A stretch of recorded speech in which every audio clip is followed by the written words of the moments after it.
Assalamualaikum warahmatullahi wabarakatuh. Alhamdulillahirabbil alamin. Puji syukur kita panjatkan kehadirat Allah Subhanahu wa taala yang telah memberikan kita segala rahmat serta karunia-Nya sehingga pada hari ini kita masih menjalankan ibadah puasa, menjalankan amalan-amalan yang baik bagi diri kita maupun bagi orang lain, dan baik untuk hari ini dan insya Allah baik untuk di masa yang akan datang. Salawat dan salam kita haturkan kepada junjungan Nabi besar Sallallahu Alaihi Wasallam yang telah mengantarkan kita dari alam jahiliyah ke alam yang terang benderang, yang dimana dengan hadirnya Rasulullah Sallallahu Alaihi Wasallam di dunia ini telah membawa satu perubahan yang sangat besar terhadap kehidupan peradaban manusia maupun adab perilaku manusia. Semoga kita menjadi hamba Allah dan pengikut Rasulullah Sallallahu Alaihi Wasallam yang mendapatkan ampunan, mendapatkan banyak pahala dan diberi syafaat dari Rasulullah Sallallahu Alaihi Wasallam. Dan pastinya kita harus selalu menjaga ibadah-ibadah kita, baik itu yang wajib maupun yang sunnah, agar kita tergolong menjadi orang-orang yang beriman dan bertakwa. Kepada para keluarganya dan para sahabatnya yang telah gigih memperjuangkan nilai-nilai Islam, ajaran Islam, hingga hari ini kita masih bisa menerapkan ajaran Islam sesuai dengan apa yang menjadi anjuran dan petunjuk di dalam Al-Quran maupun Sunnah Rasulullah Sallallahu Alaihi Wasallam. Saudara-saudaraku kaum muslimin dan muslimat yang dirahmati oleh Allah Subhanahu wa taala, tentunya dalam hidup ini kita kadang-kala menghadapi rasa galau. Maka yang saya harapkan adalah bagaimana kita mengusir rasa galau itu. Ya, berhentinya seorang mukmin dari beraktivitas adalah kelalaian. Kekosongan adalah musuh yang mematikan dan kesenggangan adalah sebuah kemalasan. Jadi ingat bahwa orang yang terlalu banyak mengulur-ngulur waktu, orang yang terlalu lama menganggur, karena hal yang seperti itu akan bisa menimbulkan perilaku negatif, menimbulkan cara berpikir yang tidak bagus. Orang yang menganggur itu tidak mesti kita maknai sebagai orang yang tidak punya pekerjaan di suatu kantor. Tapi orang menganggur itu adalah orang yang tidak menggunakan waktunya dengan baik, yang Allah Subhanahu wa taala berikan selama satu hari 24 jam itu tidak dimanfaatkan dengan baik. Ya, kebanyakan adalah merenung yang tidak jelas tujuannya apa. Ya, boleh kita merenung, ya boleh kita berpikir, tapi jangan habiskan waktu kita hanya untuk memikirkan hal-hal yang tidak berfaedah.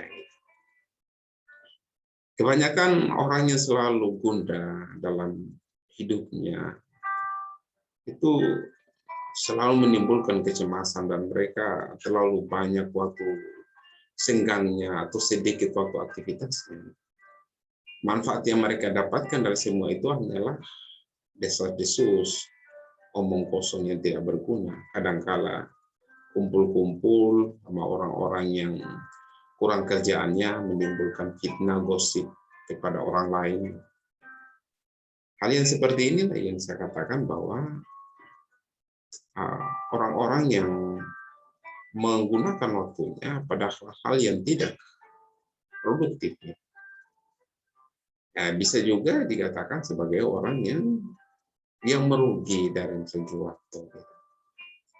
Itulah keuntungan yang juga diraih oleh mereka yang tak pernah mengerjakan amalan yang bermakna dan berbuat yang menimbulkan pahala yang baik. Jadi gunakanlah waktu senggang kita. Pada waktu kita istirahat, ya boleh kita isi dengan sholat, boleh kita isi dengan zikir, membaca Al-Quran. Ya, mungkin kita padat dalam bekerja. Dalam satu hari itu ya Allah Subhanahu wa taala telah memberikan waktu 24 jam. Ya, mungkin dalam 24 jam itu kita bekerja sampai 8 jam atau mungkin 16 jam. Tapi selebihnya itu kita gunakan untuk mendekatkan diri kepada Allah Subhanahu wa taala. Jangan semuanya dipikirkan hanya untuk duniawi. Kita tidur, bangun, ya semuanya hanya untuk duniawi. Tidak mempersiapkan diri untuk bekal di akhirat kelak. Oleh karena itu, hendaklah kita senantiasa bergerak, bekerja, mencari hal-hal yang baik, positif, membaca buku-buku yang baik, ya, membaca Al-Quran atau mengaji, bertasbih, menulis atau bersiraturahmi di rumah keluarga, di rumah sahabat. Jadi upayakan jangan ada yang kosong. Kalaupun ada yang kosong itu adalah jangan lama ya. Itu sampai waktu kosong berjam-jam, ya sehingga waktu berjalan begitu saja. Waktu berjalan tanpa melihat ke belakang, gitu. Jalan terus. Gitu. Meskipun kita akan memikirkan tentang waktu di masa lalu, waktu sekarang, dan waktu yang akan datang. Tetapi ya waktu ini berjalan terus, tidak melihat siapa.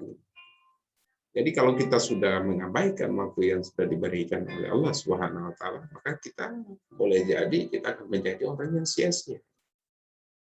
Maka gunakanlah waktu dengan sebaik-baiknya.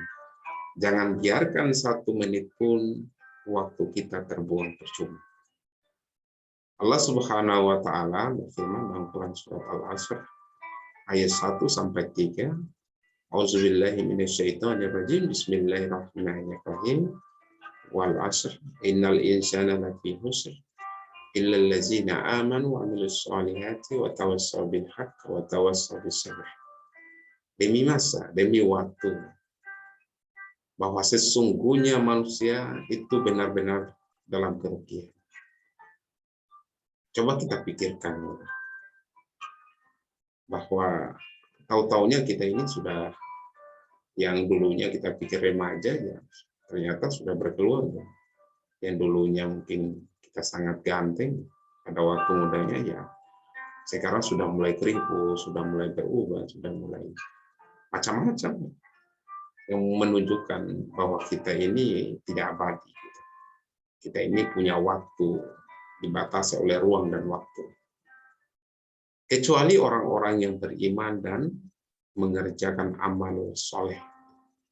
Yang pertama adalah orang yang beriman. Orang yang bisa memanfaatkan waktu adalah orang yang beriman. Beriman kepada Allah, beriman kepada malaikatnya, beriman kepada kitab-kitabnya, beriman kepada rasul-rasulnya, beriman kepada hari akhir, beriman kepada qada dan qadar, tentang takdir Allah. Itu yang harus kita imani. Tetapi kita juga harus bukan sekedar mengimani, tapi harus mengimplementasikan dalam bentuk amal soleh.